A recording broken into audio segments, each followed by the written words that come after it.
All right, thank you. We're gonna make a start. Thank you all for coming. I know it's well, for normal people, it's late, unlike for Hong Kong faculty and students. But thank you anyway for coming. It's actually, I didn't expect to see so many people attending. So this is encouraging. Thank you.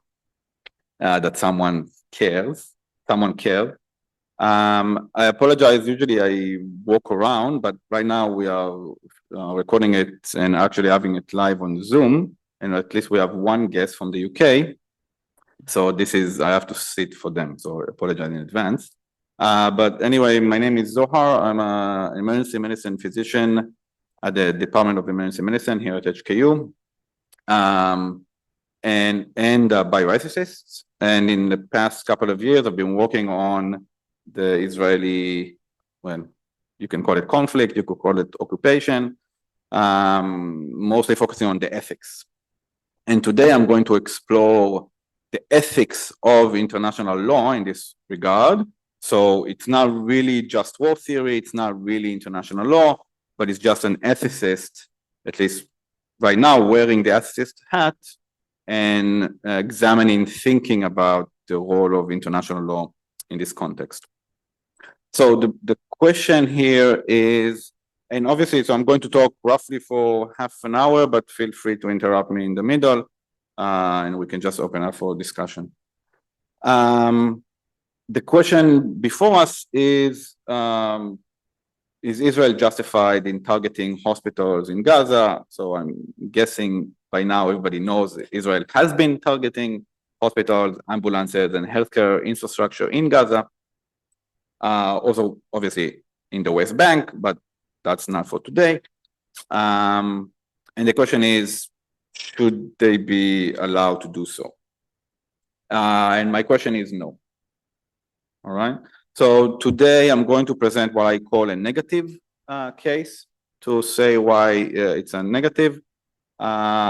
This is a part of a larger project of really articulating why hospitals, well, in international law, hospitals have a special immunity, all right, or infrastructure, or healthcare infrastructure has a special immunity. But this is part of a larger project articulating why that is the case, right? And my overall argument is because of humanity, right? So because hospitals symbolize the lack of cruelty and mercy, and have been symbolizing that for, in history.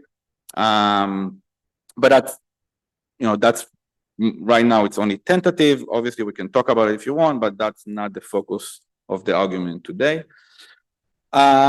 And I just want to point out, you are catching me in a bad moment of not a lot of optimism. Today's talk is mostly because of academic curiosity. Countries that do not respect international law don't really care about the nuances of international law and ethics. Israel has shown that it doesn't really care about international law so far. So I don't think my argument is going to change that.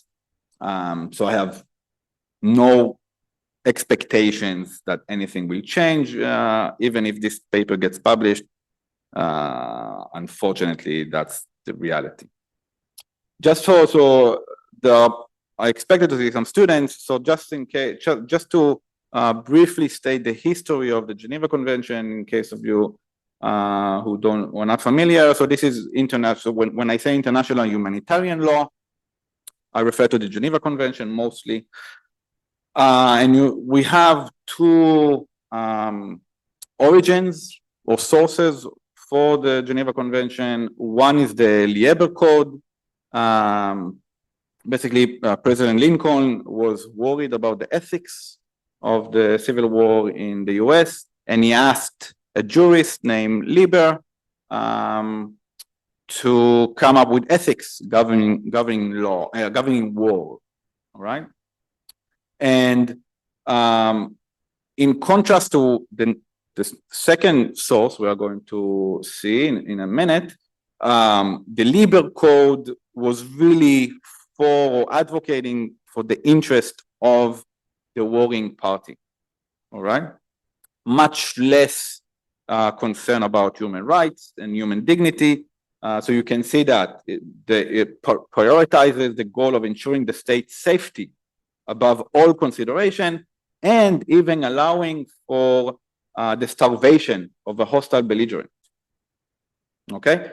At the same time, even the labor code forbids collective punishment for prisoners of war, forbids torture, and basically the infringement or violation of human rights and basic human rights and basic human dignity. All right, saying that prisoners of war should be fed a plain and wholesome food whenever practicable. All right, and that even men who take up arms against one another do not cease on this account to be moral beings, responsible to one another and to God. All right, so no matter what the other party does to you, there is no reciprocity in this case, and this plays out still in the Geneva Convention. It's important to note there is no reciprocity in the Geneva Convention in this sense, in war or just in bellum laws. All right, so even if one belligerent does something unethical or illegal from an international perspective to you, you are not justified in doing so in return, in doing the same in return. Okay, you ought to respect human dignity, you have to respect human rights, and you have to respect international humanitarian law, regardless of what happens to you. All right. The second source is the Red Cross, or Henry Dunant, who was struck. This was just a common business person from Switzerland, and he was struck by the Battle of Solferino. He saw how much suffering there was because of the fighting. So he describes how more than 300,000 people stood facing each other, and they all basically suffered. And what struck him the most, I think, is rather than the fighting itself, the direct effect of the war, was that even after the war, they all suffer, they suffer from their injuries, but they also lacked basic human decency. So they were starving to death. They didn't have water. All right, the bare minimum of what it is to be human, of human dignity, to have water and food water to drink and food to eat, and some sort of care. Okay. And he notes how there were some instances of human decency and dignity, where human dignity was saved. Okay, so for example, where a Hungarian officer prevented the murder of one of Napoleon's soldiers. All right. And he notes specifically that even during that war, right, and we're talking about the 19th century, they used a black flag. So there was no Red Cross then. They used a black flag to mark the position of the medical staff training patients. So that was a no-go war zone, basically. He said that despite of this black flag, these people were still attacked, and that place was still attacked, but he tries to defend it, or there was this notion, and he cherishes this notion of black flag and immunity of healthcare providers. All right, and he notes how 140 Italian doctors showed care and were committed to the care of their soldiers, or to their patients, regardless of what party they come from or what country they belong to. All right, and he describes how surgeons, and I say because I see one surgeon that we have in the room, how surgeons stayed standing on their feet for more than 24 hours without eating, standing, resting, just so they could care for patients on both sides. How devoted they were. All right. So that's the origin, a bit of history of international humanitarian law, Geneva Convention. What I want to point out is basically, right, so the Geneva Convention is international law, okay? And usually in ethics, we distinguish very much between law and ethics. And I will be the first one to defend that division. But international law is a bit different from just law, and I'm sure that the legal scholars here will agree. Oftentimes, legal scholars say that international law is not real law. My argument here is that international law international law, not in this case, in general, reflect ethics. It can be equivalent or can be made equivalent conceptually to ethics. So it's okay to rely on international law to make normative judgments. Okay, and this is what I'm going to do right now. First, because international law basically presents good arguments. And second, because a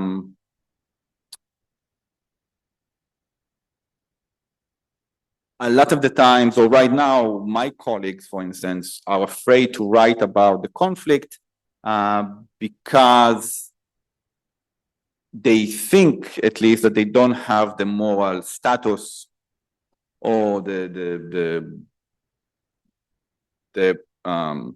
privilege to say anything about it from a moral perspective, and I argue that's a mistaken view. All right. As ethicists, we have an obligation to promote international law. Anyway, getting to our specific context. So you are all aware, I'm guessing, if you're here, of the war/atrocities going on in Gaza right now in response to the 7th in October attack by Hamas.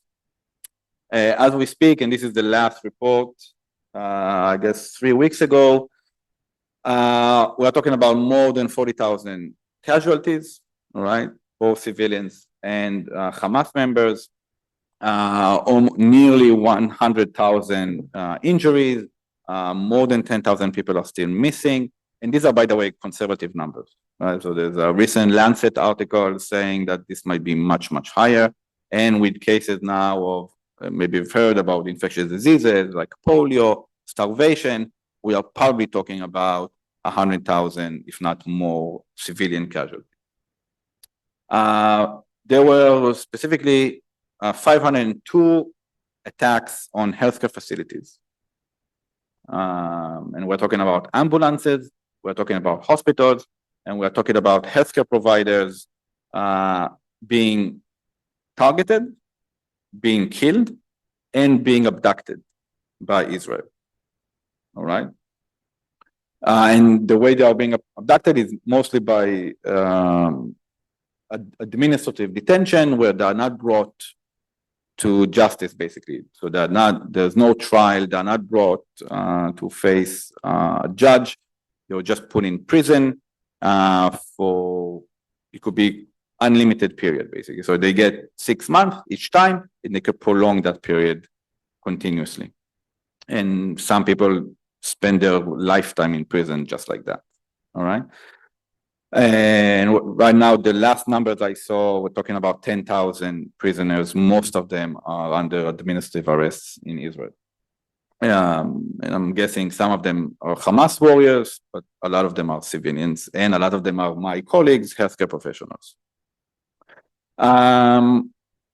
And again, I mentioned briefly, we're not talking only about Hamas, or only about Gaza. The West Bank is also being influenced to some degree, but that's not for today. But anyway, we're seeing, in general, we are seeing a worsening of the behavior conduct of Israel towards Palestinians in the occupied territory. This is Al-Shifa Hospital, the largest hospital in Gaza. And this is an old image by now in November. This is when I started thinking about this. And this is how the hospital looks like now. Okay, after it's been raided for twice by Israel. And just to give the context, the reason is, so Israel built tunnels underneath the hospitals when they first they built the hospital. Okay, so Israel knew that there are some tunnels, and Israel has been thinking about targeting or destroying this hospital and the tunnel underneath for a long, long time. Why? Because they were used, or the suspicion was that they were used to carry weapons from Egypt to Gaza and vice versa, and move weapons around in Gaza. But it didn't. I don't know why. We can all guess. Maybe because of international pressure, maybe because of international law, probably not. But the fact is, Israel has been thinking about it. Israeli leaders have been thinking about it, and they didn't. In this case, Israel argued that the Al-Shifa hospital is being used as a headquarters for Hamas. And after a couple of weeks where, all countries said, no, don't bomb the hospital, Israel first raided the hospital with infantry, and then eventually bombarded it, and this is the result. It's probably it looks much worse now. And it had to go back there because there was a resurgence of Hamas. When this debate started, and it's still going on, there was even a group of Israeli healthcare providers. In this case, most of them were gynecologists. I don't know if it's related. Most of them were religious Jews. Again, I don't know if it's related. And I apologize for the Hebrew, but basically arguing publicly, and this is physicians, arguing publicly that Israel is justified in attacking hospitals in Gaza, healthcare institutions in Gaza, because in this way we can prevent the harm of Israeli soldiers. So Israel needs to prioritize the well-being and life and safety and health of their own soldiers, and thus is justified in attacking hospitals with innocent civilians, patients. All right. And this wasn't the first time. So a more, I would say, a more serious attempt of a sophisticated academic argument it could be found in this book by an American-Israeli bioethicist, who basically for a long time has been arguing to justify the targeting of healthcare institutions. All right. Again, for what he says in this case, he said because of reciprocity, because hospitals are used illegally under international law, and therefore his argument is that Israel is justified in reciprocating. All right. And basically the same argument going to ambulances. So Israel is justified in targeting ambulances because there were few cases, and there were cases where ambulances were used for war. Right? So they were being used to smuggle weapons, and there were some terrorist attacks using ambulances. All right, but I mean, this argument, it's not new. It's been going on for at least 20 years now. And right now, obviously, a lot of people in Israel and outside of Israel, in my discipline or in ethics in general, are making this argument that Israel is justified in attacking hospitals. And oftentimes, and I'm sure some of you have heard it already, it's not because of Israel really that is committing these crimes, it's Hamas. Why? Because Hamas is using civilians, using civilian infrastructure, using hospitals as human shield. Therefore, Israel is justified in targeting the hospitals. But again, these patients die not because of Israel, but because of Hamas. All right? And in as much as Israel cares about international law, sometimes you hear them saying, Israeli politicians, Israeli representatives, the Israeli ambassador to the UN just recently said that Israel is the most moral country in the world, and that Israel adheres to international humanitarian law. All right? And this is why. All right? So the IV Geneva Convention, Article 18, gives full immunity to hospitals. All right? This is one among the only institutions, civilian institutions, that is immune from attack. in international law. So already there is an intuition that there's something special about hospitals, all right? So the Article 18, civilian hospitals organized to give care may in no circumstances, notice the language, right? And the legal folks here can tell you language matters. In no circumstances be the object of attack, but should all times be respected and protected by the parties to the conflict. And by the way, I mean, if you want, we can argue whether Hamas is a party to the conflict, but we don't have to touch that. We can assume for the argument that it is. Yet, along with Article 18, immediately after you have Article 19. And Article 19 says that the protection to which civilian hospitals are entitled should not cease unless they are used to commit outside the humanitarian duties acts harmful to the enemy. All right?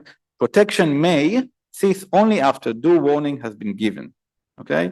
And naming in all appropriate cases a reasonable time limit, and after such warning has remained unheeded. Now, a lot of people who have thought about this or were presented with this article wondered about, wait, what is harmful to the enemy? What is such warning? What should be the nature of this warning? What is due warning, right? It's kind of vague. And so the Geneva Convention, every article is accompanied by commentary. All right. And so the commentary itself is not per se international law, but it has some normative power. And this is how the commentary explains the Article 19. Such harmful acts, for example, include the use of a hospital as a shelter for able-bodied combatants or fugitives, as an arms or ammunition store, as a military observation post, or as a center for liaison with fighting troops. Okay, that's acts harmful to the public, to the enemy, and this trying to explain what due warning is. The commentary specifies that the period of respite is not specified. All that is said is that it must be reasonable. All right, it must be long enough to allow the unlawful act to be stopped, and this is the important part, or for the hospital patients to be removed to a place of safety. Okay, that's what the commentary to the Article 19 says. So, given that, these are my arguments. First, and this is, well, maybe not in this audience, but somewhat controversial claim, or the more general, larger claim, is that international law, in this case, Article 19, should be modified, because from an ethical perspective, it doesn't make sense. All right? And let me explain.